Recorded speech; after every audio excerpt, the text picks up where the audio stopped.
আসসালামু আলাইকুম।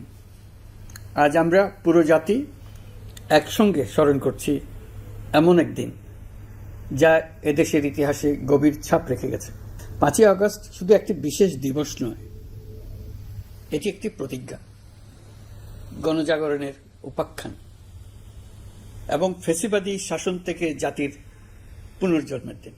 আজ আমি গভীর শ্রদ্ধার সঙ্গে স্মরণ করছি 1971 সালের স্বাধীনতা যুদ্ধের সকল বীর মুক্তিযোদ্ধাদের, যাদের আত্মত্যাগে আমরা পেয়েছি স্বাধীন সার্বভৌম বাংলাদেশ।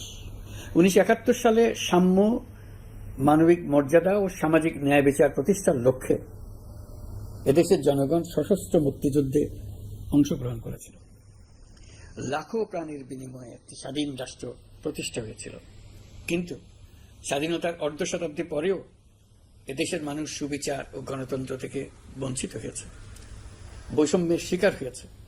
2024 সালের উত্তাল জুলাই ছিল বাংলাদেশের ইতিহাসে এক সংকটময় অধ্যায়। 16 বছরের পুঞ্জীভূত ক্ষোভের বহিঃপ্রকাশ। এদেশের এই বিপুল সংখ্যক তরুণরা 16 বছর ধরে ক্রমাগত হতাশায় নিমজ্জিত ছিল। ভালো ফলাফল করেও চাকরির জন্য ক্ষমতাসীনদের দুয়ারে দুয়ারে ঘুরেছে।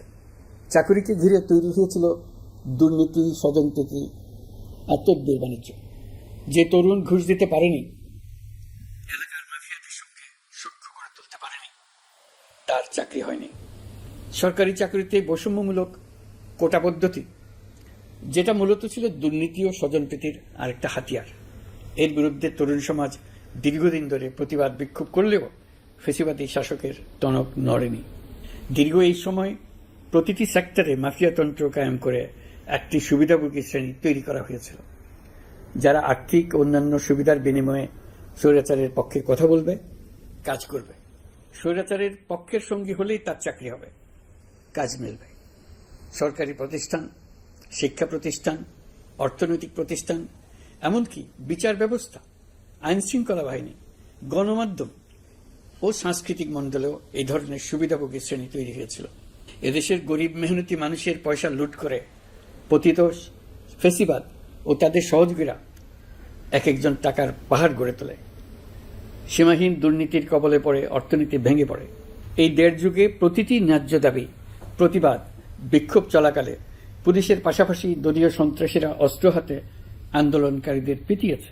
গত 16 বছরে যারাই সরকারের সমালোচনা করেছে, নাগরিকদের অধিকারের পক্ষে কথা বলেছে, তাদেরকে গ্রেফতার অথবা গুম করা হয়েছে। লাখ লাখ বিরোধী দলীয় রাজনৈতিক নেতাকর্মীদের নির্বিচারে আটক, গ্রেফতার করা হয়েছে। এই ভয়াবহ পরিস্থিতিতে 24 জুলাইয়ে দেশের ছাত্র সমাজ, তরুণ প্রজন্ম, সাধারণ মানুষ সবাই একত্রিত হয় এক নতুন দিনের প্রত্যাশায়। সমস্বরে তারা বলে ওঠে, এবার ফ্যাসিবাদকে যেতে হবে। তবু দেশের মানুষের বুকে গুলি চালিয়ে শেষ পর্যন্ত ক্ষমতা আঁকড়ে ধরে রাখতে চেয়েছিল ফ্যাসিবাদী সরকার। তারা নির্বিচারে গুলি করেছে, গ্রেপ্তার করেছে, ইন্টারনেট বন্ধ করে হত্যাকাণ্ডের তথ্য লুকাতে চেয়েছে।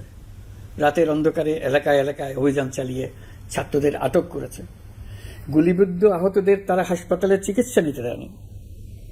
হাসপাতালগুলোকে নির্দেশ দেওয়া হয়েছিল যেন আহতদের ভর্তি না করা হয়। এই কারণে বহু মানুষ চিকিৎসা না পেয়ে চিরতরে দৃষ্টি হারিয়েছে, পঙ্গু হয়েছে। আজ জুলাই গণ অভ্যুত্থান দিবসে আমি জাতির সূর্য সন্তান জুলাই শহীদদের গভীর শ্রদ্ধার সঙ্গে স্মরণ করছি, তাদের আত্মার মাগফিরাত কামনা করছি। জুলাইয়ে যারা আহত হয়েছেন, চিরতরে পঙ্গু হয়েছেন, দৃষ্টি হারিয়েছেন, জাতির পক্ষ থেকে আমি তাদের প্রতি শ্রদ্ধা ও কৃতজ্ঞতা জানাচ্ছি।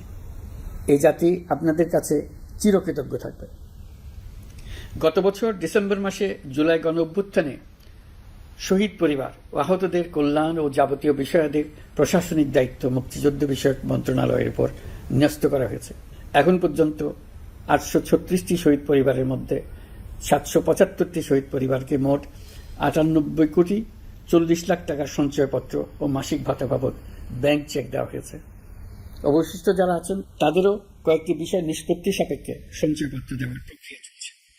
এর পাশাপাশি আহত 13,080 জন জুলাই যুদ্ধকে 3টি ক্যাটাগরিতে নগদ টাকা ও চেক বাবদ মোট 153 কোটি 4 লাখ টাকা প্রদান করা হয়েছে। এর মধ্যে 78 জন অতি গুরুতর আহত জুলাই যোদ্ধাকে সিঙ্গাপুর, থাইল্যান্ড, তুরস্ক এবং রাশিয়ায় উন্নত চিকিৎসার জন্য পাঠানো হয়েছে এবং চিকিৎসা ব্যয় বাবদ এ পর্যন্ত 97,50,00,000 টাকা ব্যয় হয়েছে।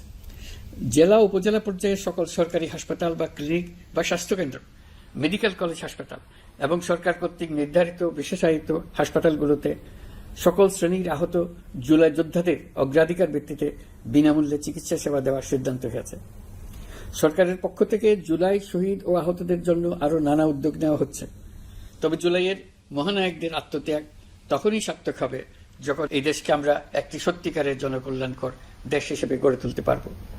আজ আমরা কেবল অতীত স্মরণ করতে আসিনি, আমরা একটি শপথ গ্রহণ করতে এসেছি। শপথ এই, আমরা কোনো ধরনের নিপীড়নের কাছে মাথা নোয়াব না।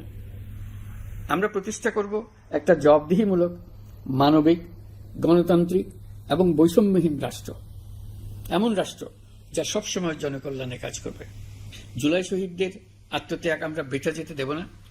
তাদের আত্মত্যাগই হবে আমাদের পথ চলার প্রেরণা, তাদের স্বপ্নই হবে আমাদের আগামী বাংলাদেশের নির্মাণ রেখা। আজকের এই দিনে এটাই হোক আমাদের শপথ। মহান আল্লাহ আমাদের সহায় হন। আল্লাহ হাফিজ।